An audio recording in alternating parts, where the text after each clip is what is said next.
Ya estamos en comunicación hasta Golden, Colorado, con mi queridísimo, respetabilísimo, eminencia médica de Disyuntiva TV, Héctor Frisby. ¿Cómo estás, mi doc? Muchas gracias, muy agradecido. Buenos días a todos. Buenos días, mi doc. Pues vamos a tratar un tema que ocupa y preocupa mucho, que son estas muertes, pues aparentemente misteriosas, ¿no? De maratonistas o de otros deportistas. O de estos atletas de fin de semana, sobre todo, ¿no? Que también es muy recurrente. ¿Por qué se dan estos casos? Hay recientes estudios sobre esto, hay muchas teorías, hay muchos mitos, como siempre, sobre estas muertes, pero hay estudios recientes al respecto, mi doc. Así es, como en el estudio que te mandé ayer para revisar, Jorge. Hay una inquietud porque se publicaron en algunos periódicos que las personas que corrían el maratón se infartaban o se estaban muriendo, o personas que corrían medio maratón se infartaban y se morían durante la carrera o al final de la carrera. Entonces hice una revisión de la literatura de lo publicado. Voy a poner el artículo de referencia en la publicación de Facebook y en el Twitter, voy a ponerles el link.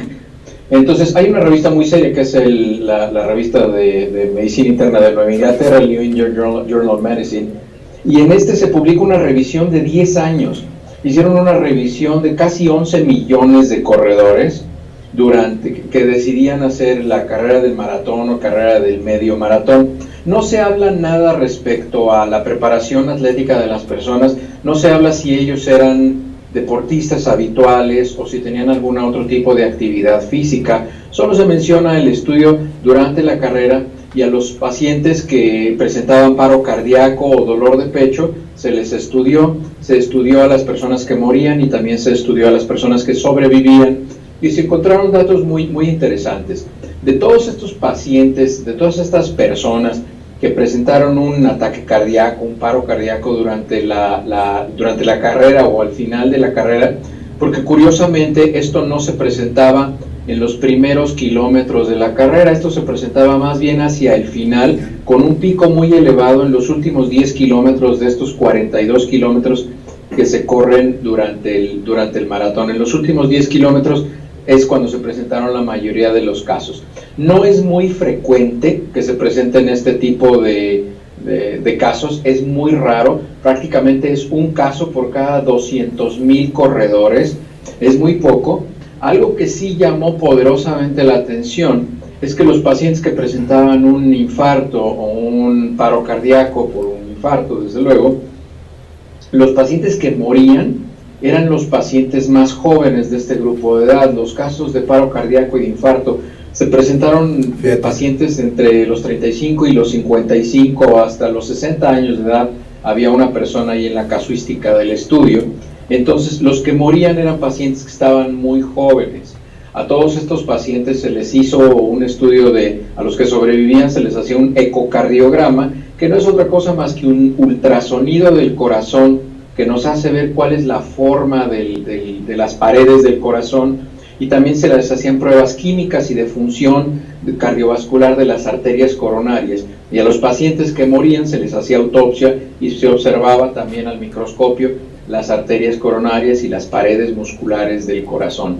Entonces se encontró que las enfermedades que estaban relacionadas con muerte durante un proceso de una carrera de maratón o medio maratón eran dos prácticamente. Los pacientes presentaban algo que se llama miocardiopatía hipertrófica, que no, digo, el nombre es así muy rimbombante, pero no es tan complicado entenderlo. Lo que sucede es que el corazón, las paredes del corazón empiezan a crecer como si creciera cualquier otro músculo del cuerpo. El problema es que crecen de manera simétrica, es decir, las paredes crecen hacia afuera del corazón, pero también hacia adentro del corazón, y cuando crecen hacia adentro del corazón empiezan a bloquear la salida de sangre a través de las arterias, y cuando el corazón se contrae, esa contracción hace que la pared obviamente se haga más gruesa, como cuando flexionamos un brazo y se nos hace grande el bíceps. Eso hace que la pared del corazón se haga más gruesa, y entonces bloquea la salida de la sangre a través de la arteria que tendría que salir, Entonces, esos pacientes que en teoría pensaríamos, bueno, pues tienen un corazón muy fuerte, llegan hasta cierto límite de crecimiento de la pared del corazón que ya bloquea la salida de la sangre, y entonces el paciente, bueno, pues cae en un paro cardíaco porque no hay salida de sangre, la sangre se queda atorada en el corazón, por decirlo de alguna manera. Y la otra enfermedad que tenían los pacientes eran placas de ateroma, o sea, enfermedad de ateroesclerosis, era obstrucción de las arterias coronarias, y esto causaba un infarto, que es por mucho el mecanismo más conocido y más investigado. Es curioso que los pacientes que morían con mayor frecuencia eran los más jóvenes, porque probablemente en estos pacientes jóvenes lo que predominaba era la miocardiopatía hipertrófica, que tal vez se superponía con un poco de enfermedad de ateroesclerosis, o finalmente esto era una prueba de estrés para una miocardiopatía hipertrófica, y los pacientes morían. Esto es muy interesante, porque nos hace ver que lo que mata a los pacientes, o lo que hace que se presente un ataque cardíaco, no es la carrera, sino lo que mata es una enfermedad subyacente, una enfermedad que ya está, claro, pero no está identificada. Por eso las recomendaciones son muy importantes en estos pacientes. Uno, si van a decidir hacer carreras de media o de larga distancia y nunca lo han hecho, que se hagan una evaluación cardiovascular con un médico. Esa es una recomendación. Y la otra es que si no hacen ejercicio habitualmente, no brinquen de ser deportistas de sofá, de estar viendo la televisión con el control remoto en la mano, a hacer una carrera de media o de larga distancia. Caminen. El ejercicio más común que pueden realizar, de muy bajo impacto para sus articulaciones, para las rodillas, es caminar. Entonces, no es el someterse a un esfuerzo súbito en una persona bien preparada lo que lo mata, sino es una enfermedad predisponente, o pasar de no hacer actividad física a tener una actividad que tiene una muy alta demanda de nuestro organismo, de nuestro sistema cardiovascular, sin una previa evaluación. Entonces es altamente recomendable que los pacientes vayan a ver al médico, le expliquen qué clase de ejercicio vayan a hacer, y pues bueno, se les haga una prueba de estrés, se les haga una prueba de la perfusión, de cómo está llegando la sangre a los músculos del corazón, para ver si no tienen un factor de riesgo. Así es, doctor, y lo mismo aplicaría, platicábamos, para casos que se han visto, pues de futbolistas, ¿no?, que han caído muertos en el campo, boxeadores, que muchas veces pues no es que lo haya matado el contrincante, ¿no?, sino es que precisamente el esfuerzo físico, que es como si lo aplicamos a un automóvil, es desvielar el motor, ¿no?, exigirle de más a un motor pequeño o en mal estado, pues lo truenas, y pues, nuestro motor es el corazón mismo. Ahora, doctor, hay otra creencia, por ejemplo, en casos de jóvenes que mueren de paro cardíaco, que no por ser deportistas, recuerdo el caso de un compañero muy joven, reportero hace muchos años, de 22 años, que súbitamente falleció en su escritorio de un paro cardíaco. He escuchado teorías, ahora sí que no de médicos, sino teorías así populares, que dicen que los infartos, cuando se presentan entre los jóvenes, no deportistas, te digo, jóvenes comunes y corrientes, son mortales por necesidad, porque la misma fortaleza del corazón hace que el ataque cardíaco sea más severo. ¿Qué tan cierto hay de esto, doctor? Mira, normalmente cuando un infarto se presenta en pacientes menores de 35 o 40 años sin factores de riesgo, habitualmente está relacionado con malformaciones congénitas. Y habitualmente las malformaciones congénitas pueden ser malformaciones que han pasado desapercibidas, porque están relacionadas a la anatomía, a la distribución y a la localización de las arterias coronarias, si hay algún estrechamiento, si la sangre no llega de manera normal. Y la otra malformación que es también frecuente es la que les mencionaba, la miocardiopatía hipertrófica. Las paredes del corazón se van haciendo gruesas, y entonces esto va obstruyendo la salida de sangre. Y entonces a veces las personas jóvenes, cuando se someten a un esfuerzo menor, o cuando la enfermedad llega a un pico en el cual ya va a causar un infarto, un ataque al corazón, pues alcanzan ese punto y se presentan sin una razón aparente. Lo que sucede es que este paciente ha tenido una evolución muy larga de una enfermedad que no ha sido diagnosticada, porque bueno, en una persona joven que tiene una vida sin altas demandas o sin ningún ejercicio de manera profesional o de alto rendimiento, pues normalmente no se le hacen estudios. Lo que sí llama la atención es que a un deportista profesional le sucedan este tipo de cosas, porque ellos deberían ser sometidos, incluso para cuestiones del seguro y todo esto, deberían ser sometidos a pruebas de función cardiovascular. Claro. A unas pruebas no solo de la función, sino también de la anatomía y la forma del corazón. Esto se hace, lo vemos en todos los contextos, en algunos países se hace de manera más profesional, de una manera más protocolizada, con mayores exigencias, y hay países en los cuales prácticamente los jugadores de soccer pasan del llano al campo de fútbol en el estadio, sin mayores pruebas, nada más les dicen, a ver, corre para allá, te duele el corazón, y llega un doctor y le pone un estetoscopio en el pecho, sí, y piensa que con eso ya se hizo una evaluación completa. Pero realmente, si van a ser deportistas profesionales, que el objeto de su trabajo, su instrumento de trabajo va a ser su cuerpo, pues bueno, tienen que hacer una evaluación. Si vamos a volar un avión, no se nos ocurriría volar un avión sin hacer un examen extenuante y completo de un avión que vamos a volar. Bueno, si el instrumento de nuestro trabajo va a ser nuestro cuerpo, pues tenemos que hacer un examen a conciencia, de pies a cabeza, de todas las funciones que van a estar involucradas, para poder tener un mayor rango de seguridad. Pero a veces no sucede así. Entonces lo más frecuente es que haya malformaciones congénitas no identificadas en pacientes jóvenes que presentan un ataque al corazón. Muy bien, doctor, y pues no sé, alguna recomendación. Claro, nos has dicho siempre sobre los buenos hábitos, pero ¿cuál sería un signo preocupante o claro para acudir al cardiólogo, digamos, no sé, sofocarse o presentar ciertos dolores, o cuáles son los primeros avisos, digamos, que daría un corazón enfermo?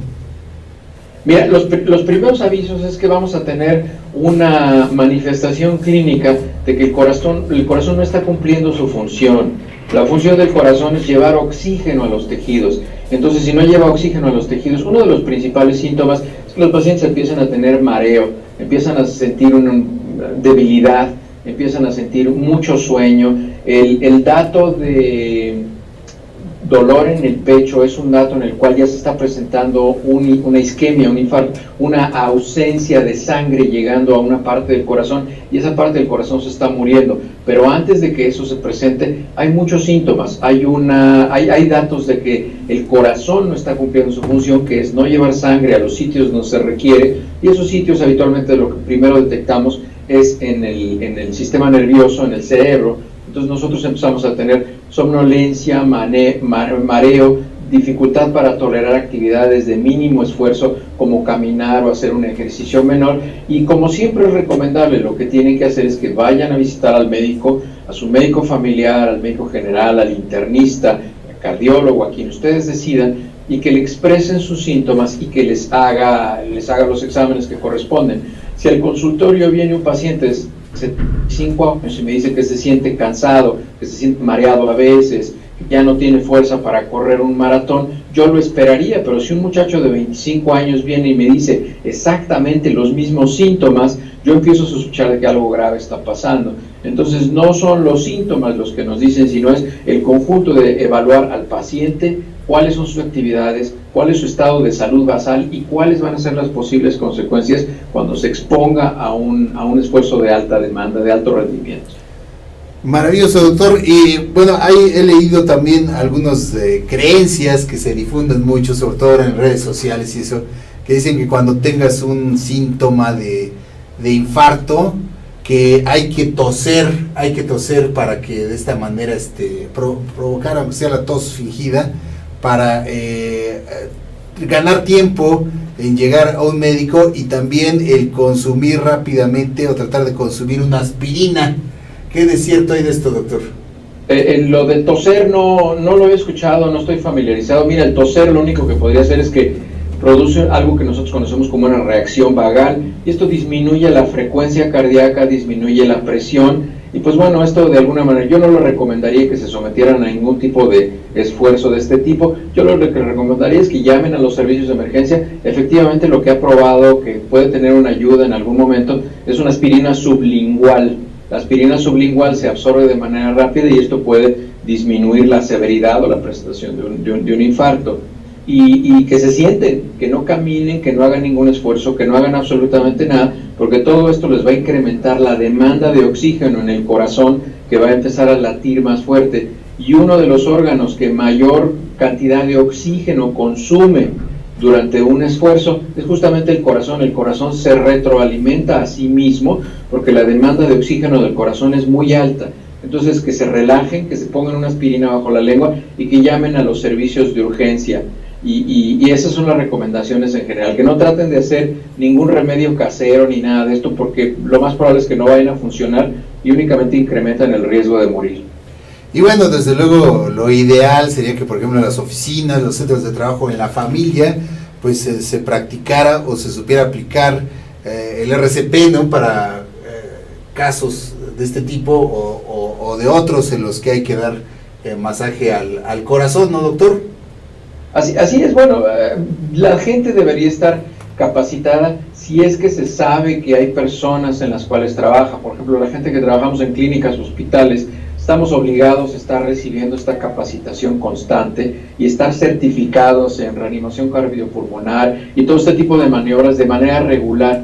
Pero es muy difícil que la población en general esté capacitada realmente, y al manejo no solamente de la enfermedad, sino al manejo del estrés cuando algo se presenta. Cuando un fenómeno de esto se presenta, una crisis convulsiva, un ataque al corazón, un desmayo, cualquier tipo de evento de esta categoría, de esta clase, como una emergencia que sucede en lugares públicos, es muy importante conservar la calma si es que tú vas a prestar el auxilio a la persona, pero lo que sucede normalmente es un estado de ansiedad que difícilmente se controla.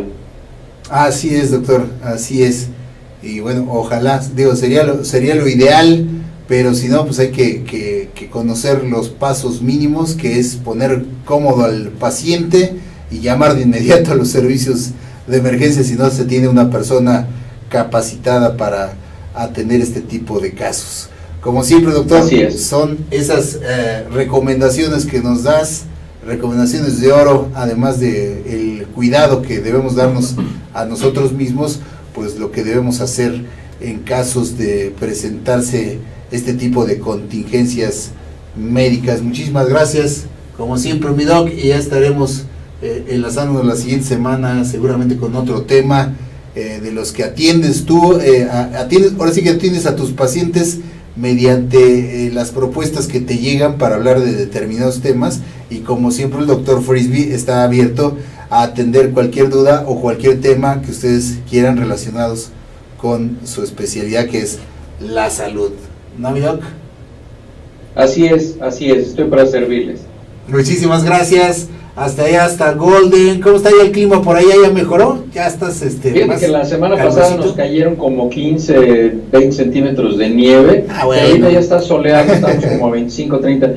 Esta zona de Colorado se caracteriza porque hay días en los cuales los llamamos los días de las 4 estaciones, porque llueve, sale el sol, cae nieve y en la tarde ya se derritió y otra vez sale el sol. Fíjate, entonces es un clima muy inestable porque los vientos son muy fuertes y eso hace que el clima cambie de manera súbita. Muy bien, mi doc, pues muchísimas gracias. Cuídate mucho, que tú sí sabes hacerlo. y gracias por esa derrama de conocimientos que nos das aquí en Disyuntiva TV, doc. Un abrazo, hasta allá.